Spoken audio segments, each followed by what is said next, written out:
Good evening again, everyone.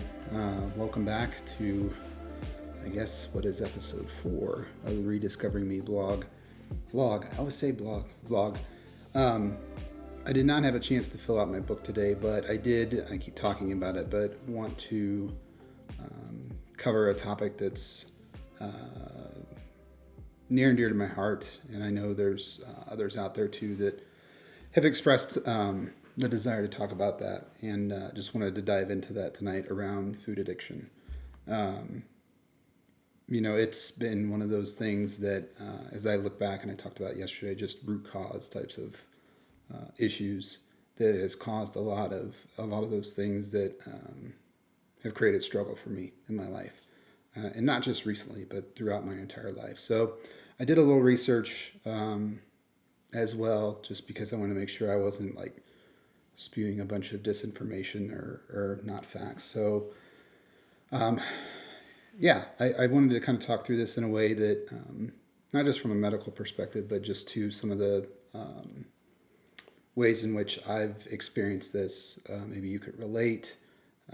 Maybe you know somebody that does, and maybe this is a way to kind of help them. So I'll try to figure this out here. I'm using a new little tool with my iPad as a secondary display. So food, right, it says here for in the brain, it triggers some of those same pleasure centers, right, as cocaine and heroin. So when we talk about addiction, I think, everybody thinks about drugs and alcohol and pornography and some of these other things, right, that are just, the words themselves are hard to swallow. But when you talk about food, it doesn't get the same connotation, right? Because it's typically a part of everybody's everyday life, right? Everybody eats, everybody has food, but just like those others, there's mechanisms and ways in which we can't turn it off sometimes, and I am certainly guilty of that. As this says too, right? Highly palatable foods are ones that are rich in sugar, fat, and salt, right? And I'm not going to go into the whole obesity epidemic, in the United States or those types of things, because we all know it's real. If you watched any of the documentaries, Super Size Me, any of those things, you know that it's real. So that's not the issue that we're talking about here. It's more of it is just around what comes along with it emotionally, and at least what I've experienced. So, right, like addictive drugs, the palatable foods, they trigger these feel-good brain chemicals, such as dopamine, right? And they experience the passion, right? And the pathway, they quickly feel the need to eat again. So, just looking at, it's saying, right, of course, it may play an important role in obesity. Yes, we know that. And this isn't necessarily always something for people that are obese.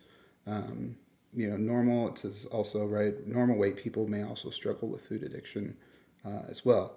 Maybe they're able to exercise it off and have a higher metabolism, whatever it might be. So also, and I experienced this, right, people who are addicted to food will continue to eat and gain weight, even if it damages their health, relationships, and the same can be said for those other things that we talked about. So even as many times as you've tried to cut back. And I know for me personally, it has been, and I don't know if any of you can relate just in terms of a weight loss thing, right? And looking at it that way, it's this roller coaster, right? I've lost over 80 pounds on a couple different occasions, maybe 3 or 4, all to gain it back and some more when life takes over. When emotions take over, when certain situations happen, right? And I think, as I mentioned in the past, right, eating and going to those comfort foods specifically, right, have been for me the way that I celebrate. Hey, somebody did something really good. Let's go out and have dinner. They're a way to deal with negative emotions. I'm really sad. Let's go eat. That'll make me happy. Let's just go get a Diet Coke because, we need to get out of the house, that type of thing. And those things become addictions over time. And as much as I loved my diet soda. I know it's not good, and I know it led to a lot of that weight gain. Not necessarily directly, but through the chemicals in it that make you hungry and want to eat more and that type of thing. So, in this article, saying the idea that a person can be addicted to food has recently gained increasing support. Well, I would say yes, absolutely. Um, it certainly has. So, some signs. So this is kind of where I wanted to get into me specifically, maybe you as well. So the questions you can ask yourself if you have a food addiction. So do these actions apply to you? Do you end up eating more than you plan when you start eating certain foods? Right. You look at what is it, Lay's potato chips. You can't eat just one. But when you're going out to eat, or even at home, right, that something just tastes so good to you that you can't put it down, right? You keep going to the point of almost being sick, because it's so good, and you don't have that internal mechanism that can help you just say, no, that's enough. Let's stop. Stop right there. You keep eating certain foods even if you're no longer hungry. Same type of thing. And it's interesting chemically, right? And this is just me speaking scientifically, which probably not the right person to do that, but there are chemicals specifically in soda, right, and some other things that give you that feeling of wanting to eat more, or they give you that feeling of not faking being full, those types of things, and there's all kinds of different chemicals and additives and preservatives and things that do that to you. Eat to the point of feeling ill. I talked about that. Worry about not eating certain types of foods, or worry about cutting down on certain types of foods. Right? I need to cut out the fat, the fried foods. I need to cut out going out to eat and going through the drive-through. I've done this before. So when certain foods aren't available, you will go out of your way to obtain them. I know there were times, right, that maybe the McDonald's drive-through was closed, and rather than being like, that's probably a sign, I don't need it, we'll drive across town.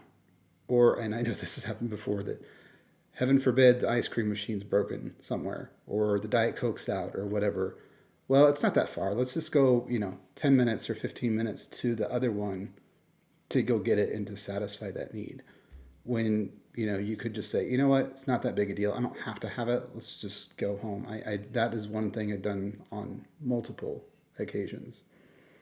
Let's see. So you eat certain foods so often or in large amounts that you start eating food instead of working, spending time with your family, or doing recreational activities. So instead of, I know for my wife and I, there were times, we'd go out to eat. Our schedules were just crazy anyways, but we'd go out to eat like almost every night. Our big place to go was Double A's. The kids would be fed, they'd be at activities and stuff, and we would go eat. And I literally was eating a double cheeseburger and fries and an appetizer. Like, this is back in October, like literally every night of the week. Like, that's not good. That is addiction. And certainly had that. You avoid professional social situations. You have problems functioning effectively because of food and eating. Psychological symptoms, anxiety, agitation, other physical symptoms. And I will say the, ripple effect, right, of my weight and overeating and food addiction led to low self-confidence, feeling depressed, wanting to just lay in bed, not even wanting to do activities. I don't know how many people I've heard, or guys I know, right, personally, right, I can't, I try to play with my kids, and I can only last, 5 or 10 minutes before I have to take a break. I've got to that point before too, playing basketball outside with the two boys, being able to go hard for 2 minutes and being like, I'm exhausted, I can't do anymore, let's just shoot around, that type of thing. It's embarrassing. And then it leads to that cycle, right? That cycle of depression, or anxiety about, am I going to have a heart attack? Am I going to have a stroke? My family's always dealt with high blood pressure, so that's just something I've had to deal with. And I know this is many years ago, I think back in 2011, that I pulled up to work one day in the parking lot and I felt dizzy and like I was going to pass out. And I said, I got to go to the hospital. And I went to the hospital and went into the ER, and they're like, are you trying to have a stroke? Apparently my blood pressure was so elevated that I was about to have a stroke. That's bad. It's serious, you know. Let me continue on here, right? You need to eat more and more to reduce negative emotions or increase pleasure. That goes back to that statement about, you know, when things are bad, when you're having a bad day or something's going wrong, you eat to take away the pain. Just like a drug addict, right? They shoot up or they do whatever. I've never done drugs. I don't know what that's like, but they do their thing or take a drink because they're trying to numb the pain. It's been the same way with food. And I know a lot of people go through that. Let's see. Eating the same amount of food doesn't reduce negative emotions or increase pleasure the way it used to. So to the point, and I don't think I got to this point where, you know, you keep overeating and it doesn't do what you need it to do from a psychological perspective. But I'm sure that's a next step of this as well. So those are just some of the symptoms, some of the things I've dealt with. And then let me talk just a little bit too about the withdrawal side. So these signs of the addiction are real. I've experienced a lot of them. I don't know if you have, or if you know somebody that has. But one of the stats that I heard, and this one I will put out there right away. I don't know if this is true or not, but it was something that was shared with me early on, and kind of something that helped me decide to get surgery and to have bariatric surgery. And I want to get into that just a little bit too, about the stigma and things that come along with bariatric surgery. But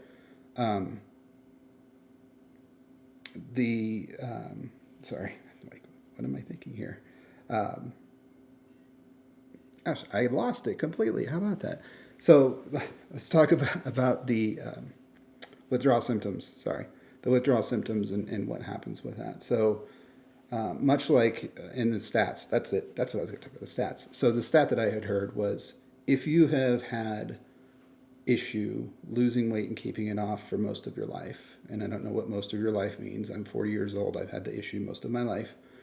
That there's a less than 1% chance that you will be successful at naturally losing the weight and keeping it off for a long period of time.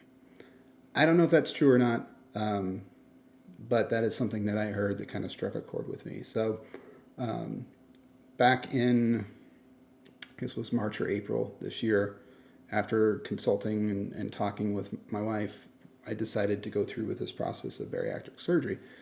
And it's not just a real quick make a decision and you're in the next day or the next month to get your surgery. It's a long process because they have to make sure that you're ready, mentally, physically, all those types of things. And I will say the team, I did mine through OSF. The team was awesome that I worked with at the Riverplex. The team at the surgeon's office was fantastic in terms of answering questions, guiding you along the way. But it's a process. It's 4 months of appointments, meeting with a dietitian, an exercise physiologist, a nurse practitioner, to walk you through a bunch of paperwork, but more so the change in lifestyle that you're going to experience through surgery.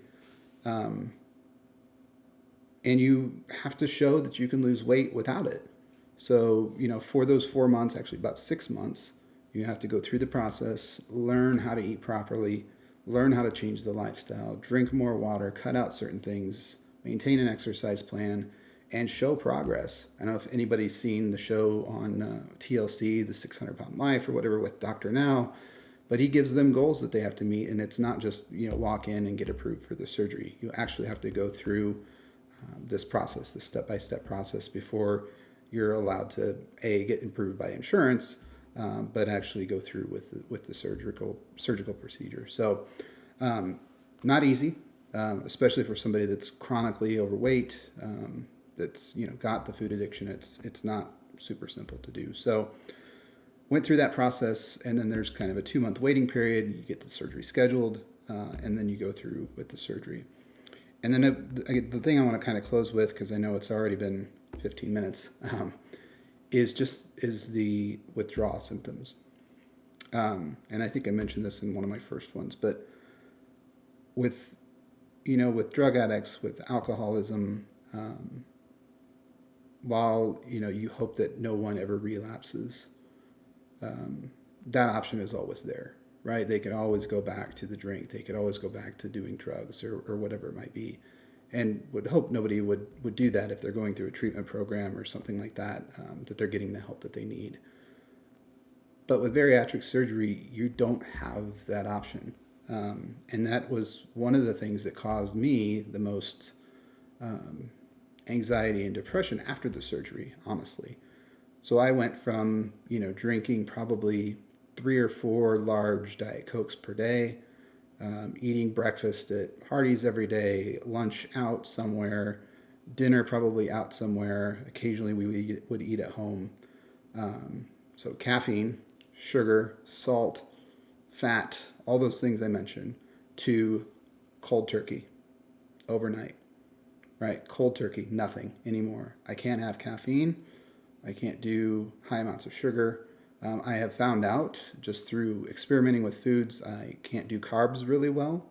I can't do chicken. So there's things I'm still learning in the diet that you progress with and the pills you have to take for the rest of your life. It's not a real glorious, easy process, and it's not a easy solution to overcome this challenge. So I know, like I said, there's a stigma out there. Well, you just are taking the easy way out. No, actually, it's not easy. My surgery was in mid-November. Here we are, end of January. I'm still not recovered. I'm still throwing up every day. Not every day, but frequently, because I'm still figuring out what foods work with my body and what foods don't. You can only do 2 ounces to start and then move to 4 ounces.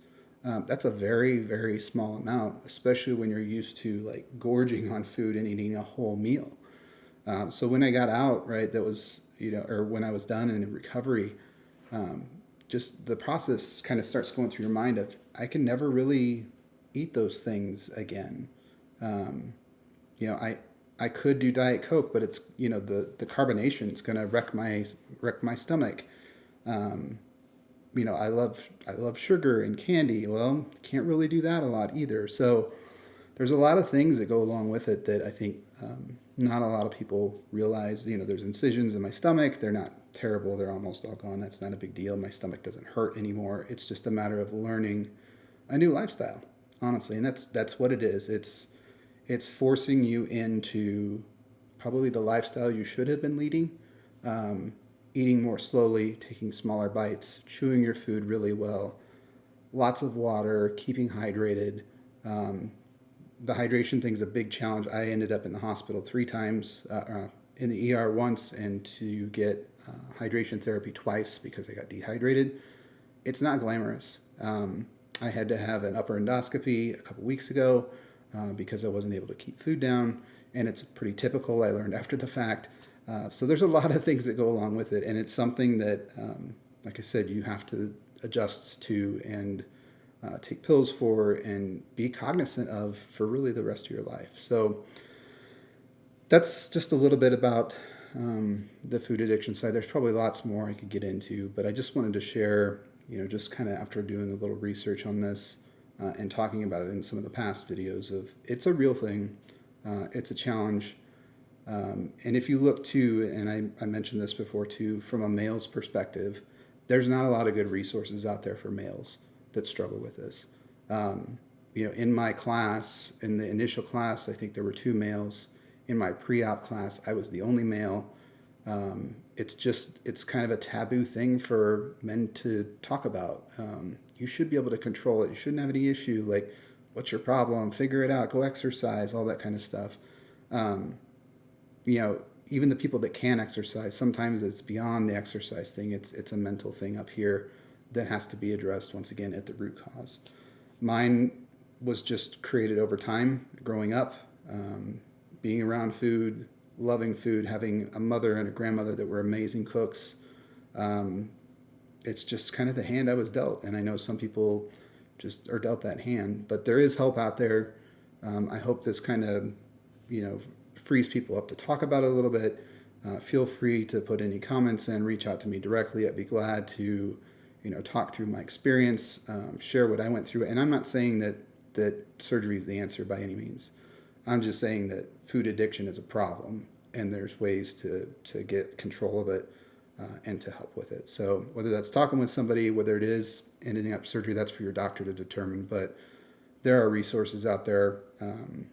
Hopefully this helps a little bit to kind of break some of that stigma around what food addiction really is. So I know it's kind of rambling. It ended up going 20 minutes, the longest one so far, but it is an area I'm passionate about, and I'll probably talk about it in the future at some point. But just wanted to share what's on my heart. Today I had a great day. If you haven't followed on Instagram or on Facebook, I've uploaded some pictures from the White Sands National Park. It was a great time, very peaceful, very tranquil. Tomorrow I take off and head to Tucson to visit with my late wife, Rebecca's brother, Jamin, and we're going to hang out for a couple of days, do some hiking. Not sure how well I'm going to do. I was hiking the White Sands today and got pretty out of breath pretty quickly. My stamina is still not quite built back up, but we'll be driving, doing that, getting there tomorrow evening. So I will try to get online, do another video tomorrow night. If I don't, I will definitely see you on Saturday and take some pictures and share those on the interwebs. So thanks for listening. Like I said, put some stuff in the comments. If you have any questions, feel free to reach out to me directly. You know how to find me. And we will talk to you again very soon. Thanks again.